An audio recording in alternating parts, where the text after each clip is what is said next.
Hello guys, এটা আমার নতুন ইউটিউব চ্যানেল। আজকে আমি শুরু করলাম 30 ডেজ চ্যালেঞ্জ ডে 1। আমার তো এমনি কিছু বলার নেই, মানে মুখ দিয়ে কিছু বেরোচ্ছে না, যেহেতু নতুন। আমি একজন বিগিনার, ফার্স্ট টাইম ব্লগ শুরু করেছি। কী বলতে হবে এটাও জানি না। আর আমি শুনলাম না কি ভিডিও বানাতে হলে কোয়ালিটির দরকার হয়, ব্যাকগ্রাউন্ড ভালো হতে হয়। তো দেখো, এটা আমার ব্যাকগ্রাউন্ড, এটা হচ্ছে ব্যাকগ্রাউন্ড। ভাই ব্যাকগ্রাউন্ড দেখেছো না, বুকের পাটা থাকতে হয়, কনফিডেন্স থাকতে হয় ব্লগ বানাতে গেলে। আমি ফার্স্ট টাইম করছি, জানি না কেমন হচ্ছে, মানে ফার্স্ট টাইম ব্লগ তো, এটার জন্যই অবস্থা হয়েছে। মানে কোনো হচ্ছে না, মুখে কথা লেগে যাচ্ছে। আশা করি আপনারা একটু সাপোর্ট করবেন, সাপোর্ট করলে হয়তো আরও ভালো ভালো ভিডিও আনতে পারবো। আজকে তো শুরু করলাম, কনফিডেন্সই আসছে না কীভাবে কথা বলতে হয়, কারণ ব্লগ কোনো দিন করিনি, first time blog.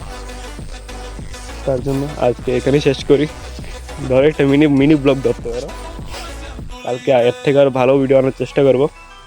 Please support করবেন আমাকে, এটাই আপনাদের কাছে অনুরোধ।